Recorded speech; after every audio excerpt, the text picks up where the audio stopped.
नमस्कार। Public India 9 AM संस्करण में आप सबका स्वागत है। जैसे कि आप देख सकते हैं, बलराज सिंह मलिक जी हाई कोर्ट के अपना सुप्रीम कोर्ट के वकील हमारे साथ मौजूद हैं। बहुत बहुत स्वागत है बलराज मलिक जी आपका। जी और नमस्कार। 2-3 विभिन्न मुद्दों पर मेरी आपसे 2-3 दिन से चर्चा चल रही थी। समय के अभाव के कारण आपसे इंटरव्यू नहीं हो पा रहा था, तो आज हम इस इंटरव्यू को दिखा रहे हैं। 3 महत्वपूर्ण मुद्दे हैं जिन पर आज हम चर्चा करेंगे। उसमें जस्टिस मुरलीधर की एक उसमें एक उन्होंने कॉन्फ्रेंस में हिस्सा लिया था, उस पे उन्होंने कुछ महत्वपूर्ण बातें की। जस्टिस अभय एस ओक की एक स्टेटमेंट आई है आज। एओआर के कॉन्फ्रेंस में उन्होंने एक बड़ा महत्वपूर्ण विषय रखा, और तीसरा विषय जो है वो जस्टिस यशवंत वर्मा को लेकर है। इलाहाबाद जी बार काउंसिल ने एक स्टेटमेंट जारी की है जिसमें बार एसोसिएशन ने ये कहा है कि जस्टिस वर्मा की जितनी भी फैसले इलाहाबाद हाई कोर्ट में हुए हैं उनकी समीक्षा होनी चाहिए, और क्योंकि ये सारे फैसले नॉन ट्रांसपेरेंट तरीके से हुए हैं और इसका कोलेजियम सिस्टम को रिव्यू करना चाहिए और जल्द से जल्द इनकी इम्पीचमेंट मोशन को मूव करना चाहिए। नहीं तो न्यायपालिका की के ऊपर जो इल्जाम लग रहे हैं, चाहे वो सुप्रीम कोर्ट हो, हाई कोर्ट हो या लोअर कोर्ट्स हो, लोगों का भरोसा अब न्याय प्रक्रिया से उठ चला है या उठ रहा है। इसके बारे में आप क्या कहेंगे कि इस तरीके की जो बार काउंसिल ने, बार एसोसिएशन ने एक स्टेटमेंट जारी की है, कहां तक वो ठीक है? और जो अब कमीशन बना है 3 मेंबर का, जो सीजीआई ने अपने संरक्षण में बनाया है, क्योंकि सीजीआई की परमिशन के बगैर कोई मोशन मूव नहीं हो सकता किसी जज के खिलाफ, उसको लेकर भी, क्योंकि इतना केंद्रीकरण मास्टर ऑफ रोस्टर का इतना उस सीट का इतना महत्वपूर्ण जो विषय है, उसमें कहीं सीजीआई की गरिमा इन इतने महत्वपूर्ण मामलों पर जिस तरीके से उन पर इतना लोड पड़ जाता है कि हर चीज की समीक्षा सीजीआई करेंगे। मास्टर ऑफ रोस्टर भी वही है, कॉन्स्टिट्यूशनल बेंच का जो कार्यभार है वो भी उनके हाथ में है, और अब ये इम्पीचमेंट को लेकर या कार्रवाई को लेकर जजेस के ऊपर वो भी सीजीआई की परमिशन चाहिए। तो एक आदमी पर इतना भरोसा करना या एक आदमी पर सारी इंस्टीट्यूशंस का भार डाल देना, क्या आपको ये सही दिशा का कदम लगता है बलराज जी? देखो, बिल्कुल गलत है। मैं तो बार बार बोल चुका हूँ। ये मास्टर ऑफ रोस्टर जो भी है और एक आदमी को कोई भी पावर देना डेमोक्रेसी में खतरनाक है। बहुत खतरनाक साबित हो सकती है और हम्म। बहुत कमजोर कर सकती है देश की डेमोक्रेसी को, डेमोक्रेटिक वैल्यूज को और संविधान हम्म। को। हम्म। तो इस तरह का सारा काम, जैसे मान लो प्राइम मिनिस्टर भी कैबिनेट सिस्टम है इस देश के अंदर, चाहे वो सीएम है वो भी कैबिनेट सिस्टम है, मगर हो क्या रहा है, अनकॉन्स्टिट्यूशनल तरीके से देश चल रहा है। और जुडिशरी में भी वही हो रहा है कि master of roster, judicial mind ने अभी काम ही नहीं किया कॉन्स्टिट्यूशनल वैल्यू और डेमोक्रेटिक वैल्यूज के साथ, कि भाई एक आदमी के पास कोई भी पावर या रिस्पॉन्सिबिलिटी देना ठीक नहीं है। वो एक इंस्टीट्यूशन के रूप में काम हो सकता है कि चीफ जस्टिस का ऑफिस मास्टर ऑफ रोस्टर है, मगर उस ऑफिस में खाली एक आदमी चीफ जस्टिस के पद पे बैठा हुआ एक जज ही काम करेगा। That is against constitutional and democratic values. एक आदमी को, उसे एक कमेटी होनी चाहिए कम से कम। सुप्रीम कोर्ट को मैं तो मास्टर ऑफ रोस्टर के मामले में बल्कि एक नहीं सारे जजों को शामिल करने के पक्ष दर में हूं, ज्यादातर वकील, कि सारे जज इकट्ठे होके रूल फ्रेम करें, अपना तरीके तौर तरीका, हफ्ता 15 दिन 1 महीने में भी चेंज करना हो, कुछ छोटी मोटी इमरजेंसी की पावर चीफ जस्टिस के पास रहे, कि ताकि वो चीफ जस्टिस के पद का कोई भी आदमी दुरुपयोग ना कर पाए। चीफ जस्टिस एक पद है, एक कॉन्स्टिट्यूशनल पद है और एक संस्था का नाम है, किसी एक आदमी का नाम नहीं है चीफ जस्टिस। इस बात को समझना होगा। प्राइम मिनिस्टर एक आदमी बिठाया जाता है, मगर प्राइम मिनिस्टर ऑफिस एक संस्था है देश की, और उसमें एक आदमी ही काम करेगा, उसी को पावर दे दी। ये डेमोक्रेटिक और कॉन्स्टिट्यूशनल वैल्यूज के खिलाफ है। डेमोक्रेसी में सब कुछ मिलके ही होता है, संवाद के साथ होता है, और उसमें सर्वसम्मति बनाना सबसे ज्यादा जरूरी काम है। और बाई चांस किसी भी तरह सर्वसम्मति ना बने, तब मेजोरिटी और वोटिंग की बात आती है, वो भी इमरजेंसी में यूज करनी चाहिए। ये इमरजेंसी क्लॉज है, ये रेगुलर क्लॉज नहीं हो सकता अगर सही भावना देखी जाए तो कॉन्स्टिट्यूशन की। जो आजकल बहुमत से कानून पास करना, सारे जुगाड़ करके पार्लियामेंट में, लोकसभा राज्यसभा में मेंबरों को वो करना, पहले तो मेंबर को रिश्वत तक दी गई देश में, सुप्रीम कोर्ट तक केस आया, लोगों की मेंबरशिप गई पार्लियामेंट की कि भ्रष्टाचार हुआ। और पहले सुप्रीम कोर्ट ने ही, अब तो कर वो बदल दिया फैसला, उस फैसले के हम पहले से ही खिलाफ थे, हम खिलाफ बोल रहे थे उसके, वो आखिरकार बदला गया। कि पार्लियामेंट के अंदर किया होगा प्रिविलेज है, विशेष अधिकार है, और ये करप्शन के उसमें नहीं आता, पैसा देकर वोट देना। अरे इस तरह का कानून बनाओगे तो देश में पैसे ही बांटे जाएंगे इलेक्शन में, जो हो रहा है लगातार। तो ये तो काम किया था कॉन्स्टिट्यूशनल कोर्ट ने, सुप्रीम कोर्ट ने। सुप्रीम कोर्ट प्रोग्रेसिव होना, डेमोक्रेटिक वैल्यूज को और ज्यादा बढ़ाना और संवैधानिक मूल्यों को बढ़ाना ही मानवीय मूल्य और मानवता या मानवीय व्यवस्था स्थापित करने का टारगेट है हमारे संविधान का। ये बिल्कुल गलत है। ये मास्टर ऑफ रोस्टर पद इमीडिएट खत्म होना चाहिए, हाई कोर्ट में भी सुप्रीम कोर्ट में भी। ये एक तरह से भ्रष्टाचार का अड्डा है। आपने एक बड़ी इंपॉर्टेंट बात पहले कही थी, आपने कहा था कि जो भी इन लाइन ऑफ सीजीआई होता है, जो नेक्स्ट सीजीआई के सूची में 3 या 4 जजेस की नियुक्ति या उनके एनालिसिस किया जाता है, तो उस समय उन जजेस के मुंह पे ताला लग जाता है, सरकार के खिलाफ कोई बयान देने के लिए वो कतराते हैं। तो क्या सीजीआई की पोस्ट इतनी प्राइस पोस्ट हो गई है कि उनके दावेदारों की जिस तरीके का कंडक्ट होता है जब वो सीजीआई बनने के उसमें कैपेसिटी में आते हैं, या उनको जब उस टाइम समीक्षा की जा रही होती है, तो बहुत सारे अहम फैसले जो सरकार के खिलाफ होने चाहिए वो ठंडे बस्ते में चले जाते हैं। चाहे आर्टिकल 370 का मामला हो, जम्मू कश्मीर में स्टेट की बहाली का मामला हो, या मानव अधिकारों का मामला हो। तो ऐसे में जो सीजीआई पोस्ट के दावेदार हैं, क्या उनको रिक्यूज नहीं कर लेना चाहिए सरकारी मामलों में अपने आप को? अगर उनको लगता है कि उनका नाम जो है वो कोलेजियम से गया हुआ है नेक्स्ट सीजीआई के, क्योंकि सीनियोरिटी से चलता है तो ये तो पता रहता है कौन से 2-3 लोग हैं वो। तो क्या इसका भी कोई सिस्टम बनाया जाना चाहिए? जी, उनको इंपॉर्टेंट केसेज जिसमें सरकार शामिल है या कॉन्स्टिट्यूशनल मैटर हैं, जो बड़े मैटर हैं, बिल को अवॉइड करना चाहिए उन जजों को, क्योंकि बाकी सारे जज भी तो काबिल जज हैं, वो तभी तो सुप्रीम कोर्ट में आए हैं। तो ये विश्वास दिखाना पड़ेगा और ट्रांसपेरेंसी स्थापित करनी पड़ेगी प्रोसीजर में भी। बिल्कुल पहले जो कहा था अभी भी वही बात मैं कह रहा हूं कि जिनको चीफ जस्टिस बनना है उनको चीफ जस्टिस बनने से सरकार रोक सकती है, किसी भी बहाने से, किसी भी एलिगेशन से, किसी भी डोजियर के आधार पे उनको रोक सकती है। वो कहीं ना कहीं भय के वातावरण से ग्रस्त हो सकते हैं। जस्टिस एचआर खन्ना को इंदिरा गांधी ने बनने नहीं दिया चीफ जस्टिस, और उस आदमी ने देश के लोगों के फंडामेंटल राइट के लिए बात की। 4 आदमी एक तरफ थे, एक आदमी अकेला शेर एक तरफ था इस देश के लोगों के फंडामेंटल राइट बचाने के लिए। इस पूरी देश की जनता को रिप्रेजेंट अगर किसी ने किया उस वक्त सुप्रीम कोर्ट में, जस्टिस एचआर खन्ना थे। बाकी जज एक तरह से लंबे लेट गए और उनमें से दूसरे आदमी चीफ जस्टिस बन गए। वो होली मना रहे थे, वो दिवाली मना रहे थे, और एक आदमी जो देश की दिवाली जिसको ध्यान में थी कि देश के लोग खुश हों, देश के लोगों के फंडामेंटल राइट बचे, उसका पद छीना गया था।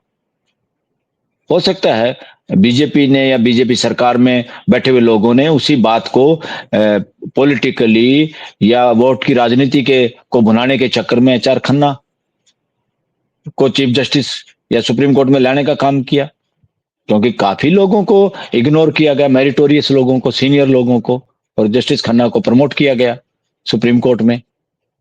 तो ये देखिए, अभी भी कोलिजियम की मीटिंग हुई, इसमें जस्टिस यशवंत के वर्मा के मामले में कोलिजियम की कोई भी बात देश को जानने का अधिकार है।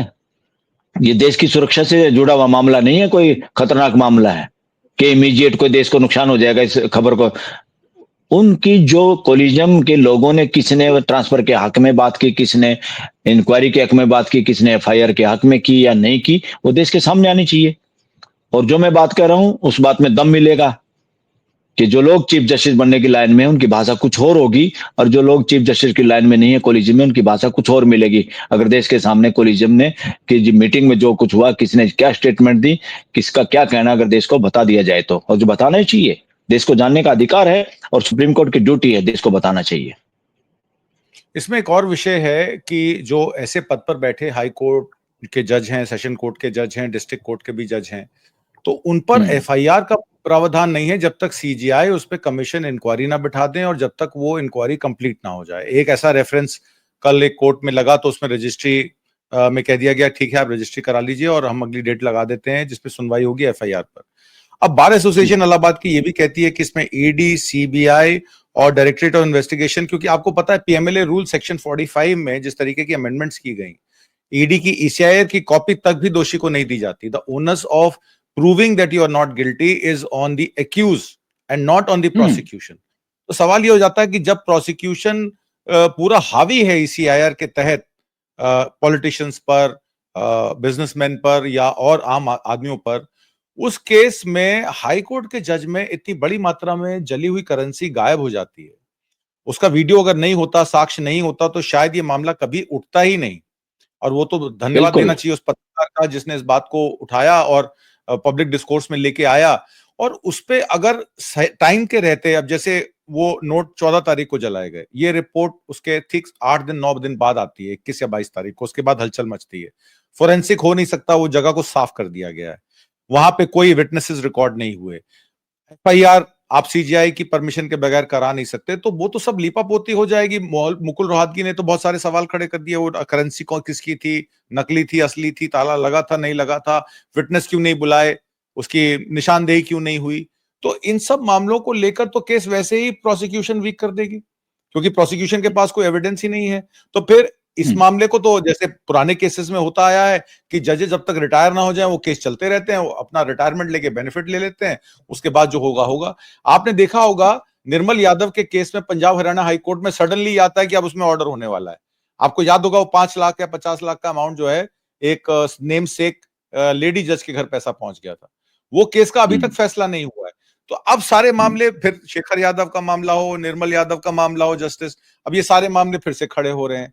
तो ये जो एक्टिविज्म है, जुडिशियल एक्टिविज्म, या ये किसी प्रोसेस के अंदर, जैसे कहा जाता है प्रोसेस इज द पनिशमेंट, तो ये प्रोसेस भी कहीं पनिशमेंट तो नहीं है पब्लिक के लिए, बलराज जी? नहीं, बिल्कुल पब्लिक के लिए तो पनिशमेंट है। पब्लिक तो तमाशा देख रही है, पब्लिक तो एक तरह से निहत्थी हो गई है, एक तरह से क्या कहेंगे, जिसके माँ बाप मर जाते हैं, अनाथ। देश की पब्लिक अनाथ फील कर रही है। नेता यहां पकड़ में नहीं आते, सिर्फ अपोजिशन के लीडर पकड़ में आते हैं, जजेज यहां पकड़ में नहीं आते, और जिन जजेस को पकड़ना चाहते हैं सरकार की मर्जी है, सरकार उन्हीं को पकड़े, बाकी को नहीं पकड़ सकते। यानी जो सरकारी होगा, जो सरकार के नजदीक होगा या सरकार के पक्ष का आदमी होगा, वही पाक साफ है, बाकी सारे इस देश के लोग बदमाश हैं, भ्रष्ट हैं, और वो सारे देशद्रोही हैं, वो आतंकवादी हैं, वो नक्सलवादी हैं, और बाकी सारे लोग देशभक्त हैं। इसमें तो उन लोगों के खिलाफ भी कार्रवाई होनी चाहिए, क्योंकि उसके पास जस्टिस वर्मा का घर था ना, जहां से एविडेंस मिटे हैं। कौन मिटाने वाला है? मकान के मालिक को पकड़ना चाहिए ना, कौन है मकान का मालिक है, किसके कहने पे काम हो रहा है, इसका मतलब। हाँ, अरे सीपीडब्ल्यूडी नोट, मालिक। जिस जिस वकील का आप नाम ले रहे हैं ना कि वो क्वेश्चन उठा रहा, नोट असली थे, नकली थे, फलाना था, टिकड़ा था, इसका ओनस उस पे जाना चाहिए, पीएमएलए में सारा का सारा जस्टिस वर्मा पे जाना चाहिए कि उसके घर से सफाई कैसे हो रही है। इसका घर में कोई सफाई कर जाओ, कोई फाइल उठा के ले जाओ, कोई फाइल के नीचे नोट रख के चले जाओ, वो कोई जजमेंट लिख के दे जाओ, उस पर साइन कर देगा जस्टिस वर्मा। इसका तो ये मतलब हुआ, उसकी सारी जिम्मेवारी जस्टिस वर्मा की है। ये कहने से कि मैं नहीं था वहां, ये था वो था, मैं पिछले मकान में जाता नहीं था, क्यों ले रखे हैं इतने मकान? क्यों नहीं है जुडिशरी के लोग ऑर्डर करते? ये डेमोक्रेटिक हाउसेज नहीं है, ये राजशाही के मकान है। देश पे खर्चा अननेसेसरी, इतनी बड़ी सुरक्षा, इतने फालतू की बिजली खाम का वहन कर रहे, देश का भट्ठा बिठा दिया इन लोगों ने।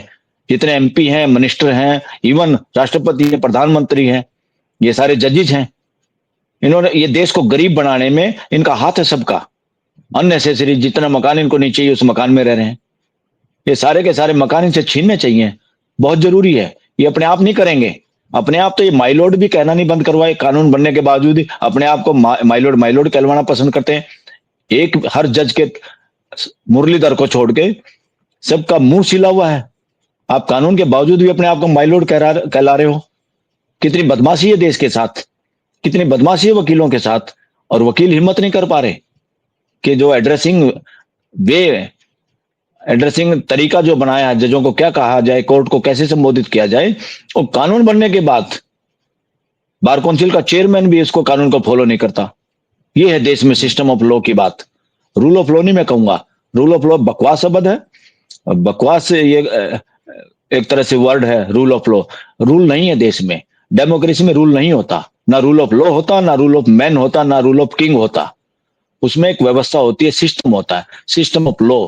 System of law is not being followed by जजेस and by the even advocates. हमारी बार काउंसिल ने रूल बनाया, बार काउंसिल का एक भी मेंबर, चेयरमैन तक भी इसको फॉलो नहीं करता।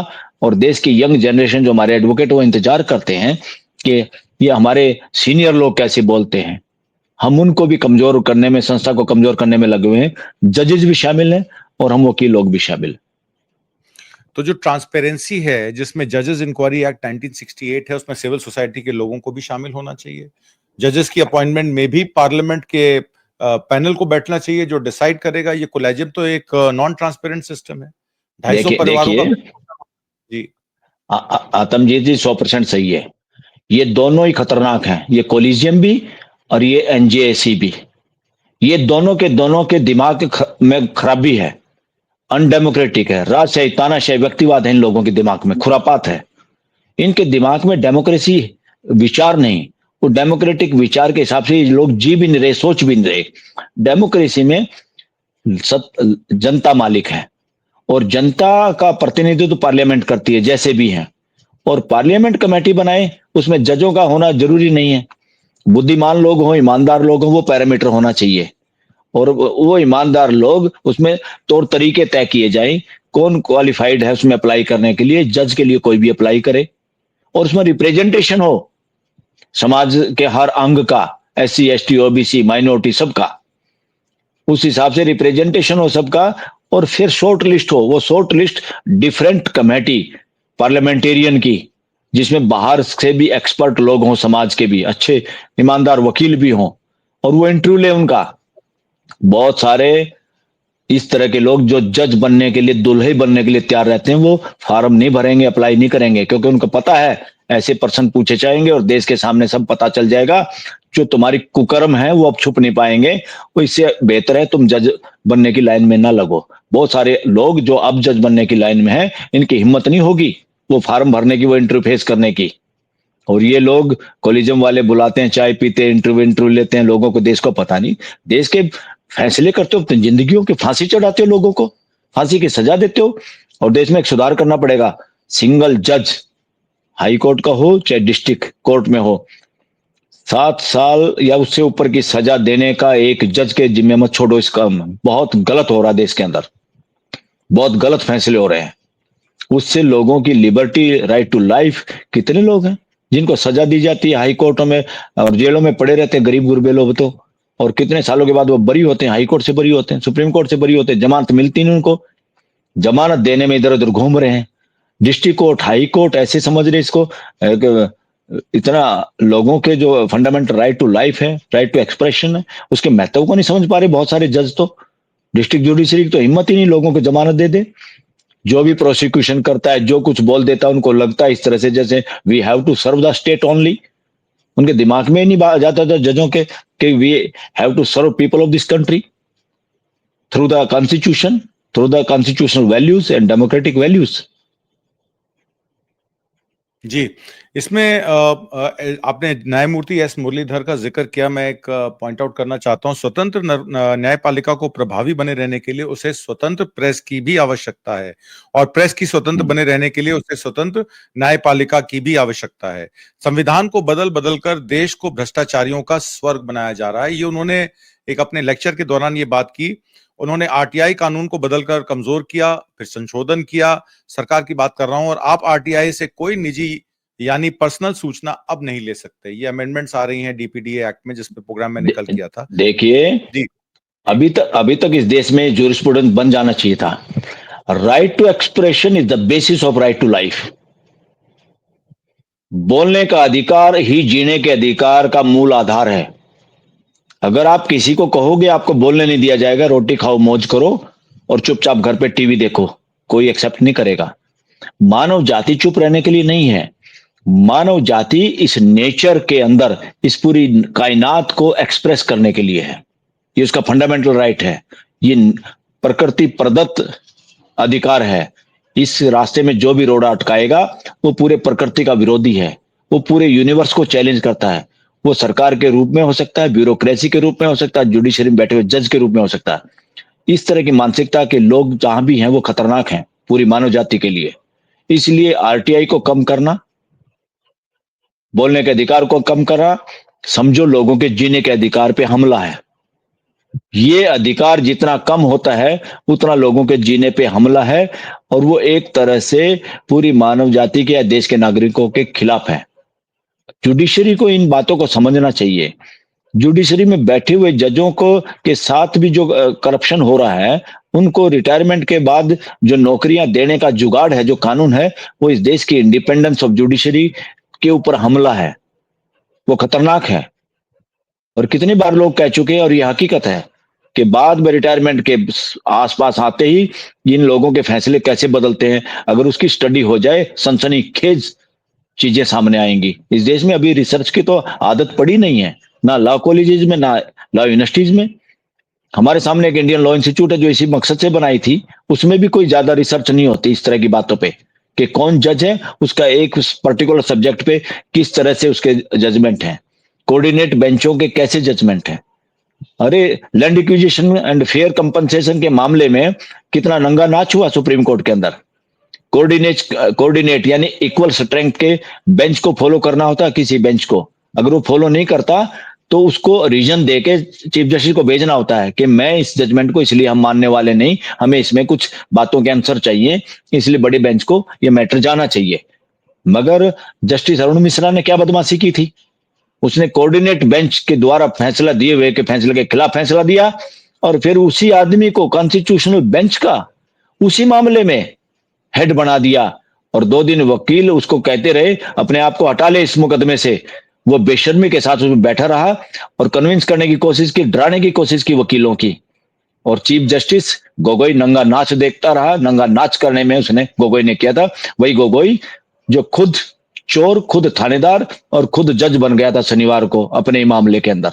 उसने बेड़ा गर्क किया इस देश की जुडिशियल सिस्टम का, हिस्ट्री में काले इतिहास के रूप में लिखा जाएगा। तीसरा, उसके लिए फिर मकान तक खाली नहीं कराया उसका मकान, और जब तक वो मकान तब तक दिए रखा जब तक उसको चेयरमैन बना दिया ह्यूमन राइट कमीशन का, जिसने ह्यूमन राइट के एबीसी का नहीं पता, जिसने बेड़ा गर्क कर दिया और जिसने नंगा नाच किया पूंजीपतियों के हक में फैसले देने के लिए, वो आदमी इस देश में ह्यूमन राइट कमीशन का चेयरमैन बनता है।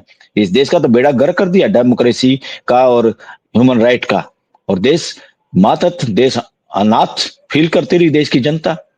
तो इसका मतलब ये नहीं है कि किसी भी तरीके से हमारा तरीका है वो लीक प्रूफ नहीं है कि आप मेजोरिटी आपकी आ जाए पार्लियामेंट में और आप देश के साथ इस तरह धोखा या बदमाशी कर सकते हैं। ये जब होता है जब देश की जुडिशरी वो हो जाती, कमजोर हो जाती है, देश की जुडिशरी हाथ मिला लेती है सत्ता के साथ। देश की जुडिशरी के लोग रिटायरमेंट के बेनिफिट के चक्कर में, अपने बच्चे और अपने परिवारों के भले के चक्कर में, गलत बेनिफिट उठाने के चक्कर में दबाव में आते हैं और देश के साथ धोखा करते हैं। 2023 में बीबीसी वर्ल्ड की एक डॉक्यूमेंट्री प्रसारित की जिसमें 2002 के गुजरात दंगों के दौरान वर्तमान प्रधानमंत्री मोदी के कार्यों की जांच की गई थी। एमआईबी के तुरंत आईटी नियमों यानी कि मिनिस्ट्री ऑफ इन्फॉर्मेशन ब्रॉडकास्टिंग के तुरंत आईटी नियमों के आपातकालीन प्रावधानों को लागू किया गया और उसके बाद उसे बंद कर दिया गया। क्या यह महज सहयोग था कि इससे तुरंत बाद आयकर कर्मियों ने भारत में बीबीसी के कार्यालयों का सर्वेक्षण किया? हटाने का आदेश के कारण आज तक गुप्त है। तो press freedom, freedom of expression को प्रधानमंत्री मोदी के 2002 के जो गुजरात राइट से उसकी अगर एक बीबीसी समीक्षा करता है, जो कि एक संवेदनशील चैनल है, जो कि एक नोन चैनल है, तो छोटे छोटे चैनलों की क्या बिसात या छोटे छोटे पत्रकारों की क्या बिसात? डेटा प्रोटेक्शन एक्ट में 500 करोड़ रुपए तक का प्रावधान है उसमें पेनल्टी का। 500 करोड़ रुपए के कितने जीरो होते हैं ये तो किसी पत्रकार को पता भी नहीं होगा। बेचारा 10,000, 10,000, 50,000 की नौकरी करता है वो। ये जस्टिस मुरलीधर ने जो अपने लेक्चर में कही है बात बिल्कुल सही है। जस्टिस मुरलीधर वही जज है जो सुप्रीम कोर्ट के में आने के काबिल जज था, जो अपराइट है, ईमानदार है, और जिसने अकेला इकलौता जज है इस देश का जिसने तुरंत अपने कॉज लिस्ट में लगवा दिया था कि मेरे को कोई माय लॉर्ड नहीं कहेगा, क्योंकि देश का कानून योर ऑनर और ऑनरेबल कोर्ट का हो चुका है और नोटिफिकेशन हो गया है, कानून बन चुका है। वो हमारे रिट पिटीशन के आधार पे हुआ था। उसमें जो नोटिफिकेशन उसमें हमारे उस रिट पिटीशन का नंबर भी लिखा हुआ है। और जो एडवोकेट एक्ट में एड्रेसिंग कोड, ड्रेस कोड तो था ये काला जो बेहुदा ड्रेस कोड है, वो एड्रेसिंग कोड तो था ही नहीं इस देश में। और एड्रेसिंग कोड बनने के बाद भी 2006 जून 2006 में नोटिफाई हो गया था। उस एक्ट में हमारी रिट पिटीशन का अभी भी नंबर है। तो उसके बावजूद भी 2025 आ गया है, ये जज अपने को माय लॉर्ड कहलवाना पसंद करते हैं। इस देश के सिस्टम और लॉ को धराशायी जुडिशरी ने कर दिया, इन जजों ने कर दिया और सीनियर एडवोकेट्स ने कर दिया, जिनको देश के लोग कॉन्स्टिट्यूशनल एक्सपर्ट मानते हैं। और वो एक तरह से इस देश के युवा पीढ़ी को नपुंसक बनाने का काम कर रहे हैं। जिस तरह से वो व्यवहार करते हैं, जिस लोगों को ये लगता है कि न्याय तो भीख की तरह मांगा जाता है, जबकि ये नहीं पता न्याय करने की ड्यूटी है। और न्याय की ड्यूटी में जजों की मदद करने के लिए वकील हैं, ताकि जज गलत रास्ते पे, गलत ट्रैक पे ना जाए और सही तरीके से न्याय कर पाए। न्याय करना तो सबसे आसान काम है। दोनों पक्ष आपके सामने हैं, कुछ भी पर्सन पूछ सकते हैं और आप इक्विटी और कॉन्शियस के आधार पे एक अच्छा न्याय कर सकते हैं। दोनों आदमी आपसे खुश होकर जा सकते हैं। और न्याय का मतलब ही है दोनों पार्टियों का खुश होना। न्याय का ये कभी मतलब नहीं है कि एक पार्टी का खुश होना। ये बेवकूफी अगर कोई ऐसा सोचता है। तो जब हम न्याय करते हैं तो दोनों पार्टियों के सभी पक्षों के दिल को टच करता है, वही न्याय होता है। न्याय करने कराने की चीज नहीं है, न्याय महसूस होने की चीज है, जो कि सबको महसूस होना चाहिए। इसमें भी बदलाव करने की जरूरत है। Justice is not to be done and to be seen to be done, but it should be felt by the people at large and all parties and the countrymen कि हाँ न्याय हुआ है। और उन्होंने सही कहा है कि फ्रीडम की जो बात है कि इंडिपेंडेंस ऑफ जुडिशरी को तो मजबूरी में होना पड़ेगा। जब देश के लोगों का राइट टू एक्सप्रेशन, जो कि राइट टू लाइफ का आधार है, उसका बचाव ये जज करेंगे, तो जो इस देश की जुडिशरी को कोई इंडिपेंडेंट होने से रोक नहीं सकता। लोगों को बोलने का अधिकार होगा तो लोग ही ठीक कर देंगे जुडिशरी को, सरकार की जरूरत नहीं। सरकार तो अपनी बंधक बनाना चाहती है जुडिशरी को, और सरकार लोगों के खिलाफ जुडिशरी को यूज करती है। और जुडिशरी अपने आफ्टर रिटायरमेंट बेनिफिट या अपने कुकर्म जिसने किए होंगे अपनी लाइफ में, उनसे डरता हुआ वो देश के साथ गद्दारी करता है। कोई भी जज आज तक 75-80 साल में इस देश के लोग जाति और रिलीजन के दीवारों में जकड़े हुए हैं। अगर जुडिशरी मजबूत होती, उस शिक्षण व्यवस्था को ध्यान में रखती और शिक्षा में जो कंटेंट होना चाहिए था कि देश के लोग हमें एक ही दृष्टि से एक दूसरे को देख पाते कि बस हम केवल और केवल एक देश के सिटीजन हैं, इस 142 करोड़ परिवार के सदस्य मात्र हैं। इस नजरिए से देखने का जब समय आएगा, तब इस देश में असली सिस्टम ऑफ लॉ और संविधान की व्यवस्था होगी, तब तक इससे पहले नहीं। जी, मेरा आखिरी इंटरवेंशन आपके साथ रहेगा। जस्टिस ओक का एक बयान आया है आज, एक एओआर की प्रेस कॉन्फ्रेंस थी, उसमें उन्होंने ये कहा कि judiciary must acknowledge it's flaws and should not should take public criticism in the right place. उन्होंने कहा कि we have no right to say common man has faith in judiciary. हमें कोई अधिकार नहीं बनता कि कॉमन आदमी को या आम आदमी को ये कहें कि आप जुडिशरी पे फेथ कीजिए। आपके जो इंट्रोस्पेक्शन है वो ये होनी चाहिए कि आपके जो एक्शंस हैं वो आपके वर्ड से ज्यादा प्रभावी होने चाहिए। तो ये इंट्रोस्पेक्शन का टाइम है। आज अगर सुप्रीम कोर्ट पे या विभिन्न न्यायपालिकाओं पे पब्लिक उंगली उठा रही है या विश्वास खो रही है, तो उस गरिमा को कैसे बचाना है, उस विश्वास को कैसे वापस कायम करना है, ये जुडिशरी के हाथ में है। इस पर आप क्या कहेंगे जस्टिस ओक के बयान पे? देखो, जस्टिस ओका ने ही तो मसाल उठाई है। जस्टिस ओका आज के दिन मसाल है इस देश की सुप्रीम कोर्ट की। जिस आदमी ने इज्जत बचाई सुप्रीम कोर्ट की, विश्वास बरकरार रखने की कोशिश की है, और उन्होंने ये सही कहा है कि लोग भरोसा क्यों करें। लोगों को तो शक करना चाहिए, बिल्कुल करना चाहिए, और हर एंगल से देखना चाहिए। अगर जुडिशरी ट्रांसपेरेंट है तो उस पर ज्यादा विश्वास होगा।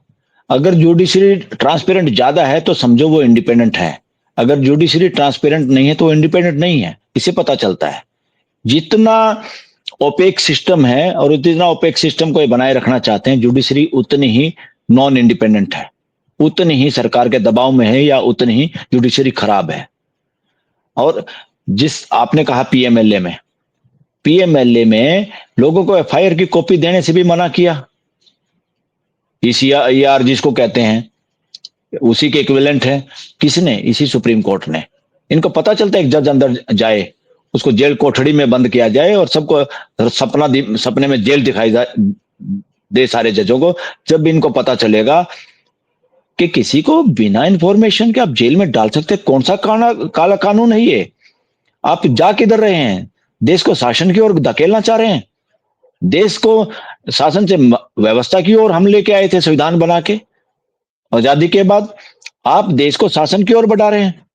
You are doing against constitutional spirit and values. You are doing work against democratic values. You are going against the right to life of the people. You are playing with the lives of the people of this country. जिन जजों ने इस तरह के फैसले दिए हैं कि कॉपी नहीं दे सकते, नहीं देनी चाहिए, मैं उनको तो, मुझे तो शर्म आती है वकीलों को कि वो सुप्रीम कोर्ट के जज हैं। जी उनसे तो इस्तीफा मांगना चाहिए। अभी तक तो शर्म कर रहे हैं बार एसोसिएशन के लोग या एडवोकेट लोग। बहुत ही जल्द में इस देश के वकील फोर फ्रंट पे आएंगे। इन्होंने बहुत इंतजार कर लिया पोजीशन अपोजिशन का, नेताओं ने कुछ ने भ्रष्टाचार किया, कुछ भ्रष्टाचार से डरे हुए लोग हैं, कुछ ने माल इकट्ठा किया हुआ है। अपोजिशन के रोल निभाने में वो नहीं है। अपोजिशन के लीडरों को पार्लियामेंट में बोलने नहीं दिया जा रहा, इतने कमजोर हो गए वो। नहीं तो हिम्मत क्या है सरकार की या स्पीकर की, सभापति की, कि बोलने ना दे। सबसे वर्स्ट रोल है स्पीकर का और सभापति का, जो भी राज्यसभा में है। आज तक किसी भी पंचायत को, अनपढ़ से अनपढ़ लोगों की पंचायत में भी इनसे बेहतर तरीके से कंट्रोल और उसको पंचायत को चलाया जाता है समाज में। इनका हाल देख के तो बिल्कुल they are biased, both are biased, totally biased. उनका चेहरे से, उनकी शक्ल से, उनकी बातों से, उनका एनालाइज किया जाए साइंटिफिक तरीके से, उनका बाइस्डनेस प्रूव होता है। तो अब देश के वकील फोर फ्रंट में पूरी तैयारी के साथ है, मुझे पूरी उम्मीद है। और मैं तो पर्सनल रिक्वेस्ट भी करता हूं, हम सबकी ड्यूटी भी है। इस देश के वकील ही जाति पाति और रिलीजन से ऊपर उठ के सोचते हैं। ये बहुत बड़ी बात है। और इस देश का फाउंडेशन है, नींव के पत्थर है, नींव के रोड़े हैं हम सब लोग, वकीलों के सामने आना पड़ेगा जुडिशरी को मजबूत बनाने के लिए, और करप्ट जजों को, करप्ट लोगों को की बात और उनके नाम सामने लाने के लिए, हो सके तो रिजोल्यूशन पास करके उनको इस्तीफा देने के लिए मजबूर करने के लिए। ये ड्यूटी है। ये खाली जजों के भरोसे नहीं छोड़ा जा सकता, कोलिजियम के भरोसे छोड़ा जा। सारी उम्र देश देखता रहेगा कि सरकार को कंट्रोल करेगी जुडिशरी, ब्यूरोक्रेसी को करेगी।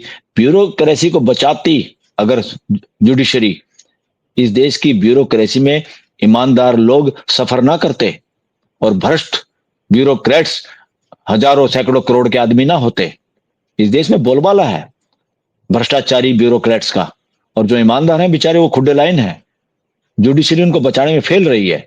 इसीलिए इस देश के अंदर अच्छे लोग काम नहीं कर पाते, अच्छे लोग टिक नहीं पाते, ना राजनीति में, ना ब्यूरोक्रेसी में, और ना समाज में, एनजीओज के रूप में, ना पत्रकारों के रूप में। इस देश को सबसे ज्यादा अगर किसी की रीढ़ की हड्डी तोड़ी है तो इस देश की जुडिशरी ने तोड़ी है। और जस्टिस ओका ने बिल्कुल सही बात कही है। अपने घर में अपने इंट्रोस्पेक्शन करने की जिम्मेदारी जुडिशरी की है। जस्टिस ओका ने जो मसाल उठाई है, आने वाले दिनों में जब तक वो रिटायर होंगे, और हमें उम्मीद है वो रिटायरमेंट के बाद भी किसी पद के लालच में नहीं रहेंगे, और देश के लिए रिटायरमेंट के बाद भी वर्किंग जज से ज्यादा बेहतर और मजबूत साबित होंगे और देश की सेवा करते रहेंगे। बिल्कुल ठीक कहा आपने। कंसर्न जो होना चाहिए, जो अंडर ट्रायल्स बंद हैं जेलों में, उनके ऊपर होना चाहिए। जो केसेस पेंडिंग है ट्रायल, एक बात आतम जी, एक ध्यान आ गई है, और मेरी सारे रिटायर्ड जजों से भी विनती है कि आप लोग छोड़ दीजिए आर्बिट्रेशन में, ये वकीलों को करने दो। ये ट्रिब्यूनलों के मेंबर, चेयरमैन, ये बनना छोड़ दो। आप सामने आइए, सरकार को निवेदन करिए कि इन कानूनों को निरस्त किया जाए। इसके अंदर ईमानदार और अच्छे वकील जिनका बेहतर तजुर्बा है और ईमानदारी उसमें सबसे बड़ा पैमाना हो, वो मेंबर बने, वो चेयरमैन बने। और आप रिटायरमेंट के बाद, क्योंकि आपको पूरी तनख्वाह के साथ रिटायर किया जाता है, आप यूनिवर्सिटीज में और या लोगों की मदद करिए, अच्छे काम करिए, किताब लिखिए, लेक्चर दीजिए, नए यंग एडवोकेट्स को ग्रूम कीजिए, उस धंधे में लगिए। आप आर्बिट्रेशन में लाखों करोड़ों कमाने के चक्कर में आपकी जो सारी एनर्जी है, जो इस देश ने आपको पाला पोसा है जज के रूप में, वो सारी आप कमाई करने के चक्कर में, पैसों के चक्कर में, कितना पैसा चाहिए आप लोगों को, इसको वॉलंटरली आगे आना चाहिए कुछ जजों को, ताकि सारी जुडिशरी के लोग, और जुडिशरी तभी मजबूत होगी। अब सारे के सारे कौन इनको केस देता है आर्बिट्रेशन के? हाई कोर्ट और सुप्रीम कोर्ट रिटायर्ड जजों को केस देती है। सारे हाई कोर्ट और सुप्रीम कोर्ट के रिटायर्ड जज ज्यादातर उसी इंतजार में हैं, उसी में पैसे कमाने में लगे रहते हैं। आर्बिट्रेशन आर्बिट्रेशन आर्बिट्रेशन आर्बिट्रेशन, पता नहीं क्या हो गया, इतनी पंगु, इसीलिए तो पंगु हो गई जुडिशरी सारी। तो निवेदन है, आप लोग आर्बिट्रेशन वार्बिट्रेशन छोड़िए, ये काम वकीलों को करने दीजिए। वकील समाज के बहुत बड़ा हिस्सा है, उसमें बहुत सारे ईमानदार लोग हैं, वो इस चीज को संभाल लेंगे। आप सरकार से जो पेंशन और तनख्वाह और बाद में फैसिलिटी मिलती है, उसमें उससे अपना गुजारा करिए। वो गुजारे से भी ज्यादा पैसे आपको देश की जनता दे रही है। बिल्कुल, बेशक। आज की परिचर्चा में भाग लेने के लिए और बहुत सारी महत्वपूर्ण जानकारियां देने के लिए बलराज सिंह मलिक जी, आपका बहुत बहुत धन्यवाद। नमस्कार, जय हिंद। जी नमस्कार, नमस्कार।